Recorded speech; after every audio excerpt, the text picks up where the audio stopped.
त्या ठिकाणी बेडरूममध्ये जाण्याचा अधिकार आहे का, हे जरा बघावं लागेल.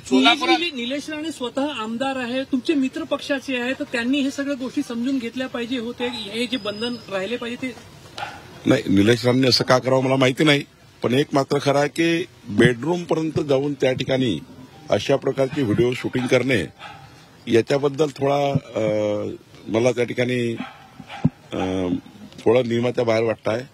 पण जे काही त्यांनी पोलिसांच्या किंवा निवडणूक आयोगाच्या लक्षात आणून दिलं आहे निलेश राणेंनी, तर मला वाटतं याच्यामध्ये पोलिसांनी आता निवडणूक आयोग योग्य दखल घेईल. शरद पवार यांनी टीका केलेली आहे की पैसे किती द्यायचे याच्यावर चढाओढ सुरू आहे, निधी किती द्यायचा यावर चढाओढ करून मतं मागितली जात आहे या निवडणुकीमध्ये. नाही, सरकारच्या योजनांचं संपूर्ण मांडणी आम्ही करत असतो. निधी द्यायचे अधिकार सरकारचे आहे, त्यामुळं आम्हाला जे अधिकार प्राप्त आहे म्हणजे तीनही पक्ष जो त्या ठिकाणी निधी वाटपाचा निर्णय करतं, शिवसेना किती, राष्ट्रवादी किती किंवा भाजप किती, आमचे आमदार तसे असं नियोजन करतात. आता नियोजनामध्ये 237 आमदार आहे, त्यापैकी फंडचं नियोजन होतं, त्यामुळं सर्वांना अधिकार आहे आणि शेवटी अंतिम मुख्यमंत्री करतात, त्यांच्या खात्याचे अधिकार त्यांना आहेत. तर मला असं वाटतं की शरद पवार साहेबांनी सरकार चालवलं अनेक वर्ष, त्यांनी सरकारमध्ये बसून निधी वाटलेला आहे, त्यांनी अनेक निवडणुका निधीची घोषणा करून लढलेल्या आहे, त्यांनी अनेक निवडणुका निधीच्या घोषणा करून जिंकलेल्या आहे.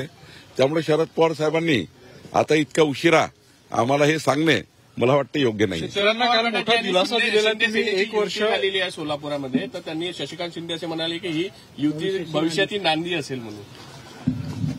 एखाद्या छोट्या युतीमध्ये एवढं हुरळून जाण्याची शशिकांत शिंदेना गरज नाही. अनेक ठिकाणी अशा वेगवेगळ्या युती झाल्या. स्थानिक लेवलला कधी कधी राजकारणामध्ये मित्र पक्षाचं नाही पटलं, काही कोणी शरद पवारजीला सोबत घेतलं, काही ठिकाणी एक तरपंजाचे बॅनर दिसत आहे मला धनुष्यबाणसोबत. त्यामुळं हे जे चालू आहे ना याचा काही महायुतीशी संबंध नाही आहे. आम्ही सर्व नेते वरच्यावर बोलतोय. कालच मी अजितदादाशी बोललो, एकनाथ शिंदे साहेबांशी बोललो, देवेंद्रजी बोलतात आहे. शेवटी लोकल कार्यकर्ते 8-10 वर्षांनी निवडणुकीला समोर चालले आहे आणि हे घोडा मैदान लागलं आहे. त्यामुळं एका पदावर एका वेळी एकच माणूस जाऊ शकतो. त्यामुळं प्रत्येकाला वाटतं मी लढलो पाहिजे. सरकारनं मोठा निर्णय घेतलेला आहे, कर्ज वसुलीसाठी 1 वर्षाची स्थगिती दिलेली आहे. मोठा दिलासा आहे महाराष्ट्रातल्या शेतकऱ्यांना. नाही, आधीपासूनच देवेंद्र फडणवीसजीचं सरकार, आमचं सरकार शेतकऱ्यांच्या बाजूने उभं आहे.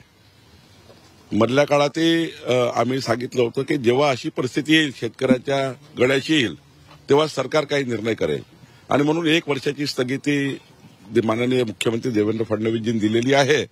आणि आधी या ठिकाणी ठरवलं आहे की 30 जून 2026 पर्यंत ज्या गरीब शेतकऱ्यांना कर्जमाफीची गरज आहे त्यांचाही निर्णय आमचं सरकार करणार आहे. आणि आता मात्र तात्पुरती स्थगिती दिलेली आहे, जेणेकरून कोणीही शेतकऱ्याच्या घरी जाणार नाही, शेतकऱ्याचा कोणी त्या ठिकाणी तगादा लावणार नाही, शेतकऱ्याला आत्महत्येकडे कोणी नेणार नाही. याकरता एक कडक पाऊल म्हणजे एक चांगलं पाऊल माननीय देवेंद्र फडणवीसजींनी घेतलेलं आहे. एक निर्णय घेतला, वाळू माफियावर सर्जिकल स्ट्राईक आहे, पत्रक जारी केलं तुम्ही आणि वाळू जे वाहतूक करणार त्यांचे परवाने रद्द होणार आहेत. आता परिवहन विभाग आणि महसूल विभाग एकत्र आला आहे. जसं पोलीस आणि महसूल एकत्र होतं, आता परिवहनला आम्ही सोबत घेतलं. मी प्रताप सरनाईकजी यांचे आभार मानतो, परिवहन मंत्र्याचे, की त्यांनी आम्हाला या ठिकाणी मदत केली.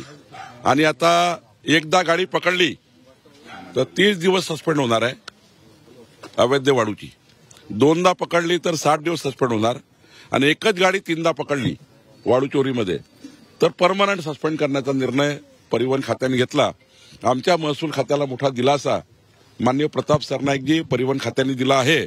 मी प्रताप सरनाईकजी यांचे मनापासून आभार मानतो. अंजली दमानी यांनी काल इशारा दिलेला आहे की जर अजित पवारांनी राजीनामा दिला नाही, पंकजाताईंनी मांडलं होतं, सर्वांनीच मांडलं होतं, आम्ही सर्वांनी मांडलं की मध्य प्रदेश सारखी, छत्तीसगड सारखी एक चांगली योजना आमच्या लाडक्या बहिणीकरता आली पाहिजे.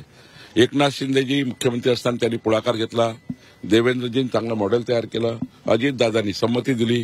त्यामुळं मुख्यमंत्री एकनाथ शिंदेजी असताना देवेंद्रजींनी सर्वांनी बसून ही योजना तयार केली आहे. अजितदादा बसले होते आणि त्यामुळं आमच्या महायुतीची योजना आहे, आमच्या महायुतीची ही योजना आहे.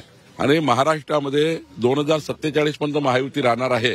आणि त्यामुळं महायुती सरकार जोपर्यंत आहे तोपर्यंत आमची लाडकी बहीण योजना सुरू राहील. अंजली दमानी आज केंद्रीय गृहमंत्री अमित शहा यांची भेट घेणार आहे. त्यांनी मागणी केली की अजितदादांनी राजीनामा द्यावा म्हणून. नाही, ठीक आहे, त्यांची मागणी जे काही त्यांनी केली आहे, पण महाराष्ट्र सरकार, आमचं सरकार असे कुठलाही लिकेज ठेवणार नाही किंवा असा कुठलाही राहणार नाही की ज्यातनं कुणाला सोडलं जाईल. आम्ही या ठिकाणी जी विकास खारगे समिती तयार केली आहे ते प्रामाणिक अधिकारी आहे आणि राज्याचे वरिष्ठ अधिकारी आम्ही या समितीत घेतले. मला वाटतं की ही समिती योग्य पद्धतीने पूर्ण कारवाई करेल. या समितीच्या चौकशीतनं कोणी सुटणार नाही असं आम्ही करतो आहे. काही लोक हायकोर्टमध्ये गेले आहेत, तिथे आम्ही आता उत्कृष्ट वकील उभे केलेले आहेत, उच्चस्तरीय वकील उभे केलेले आहेत, सिनियर वकील उभे केलेले आहेत. काही लोक गुन्हा कॉश करण्याकरता गेले, तिथे आमचे हायकोर्टमध्ये सिनियर वकील आम्ही लावलेले आहे.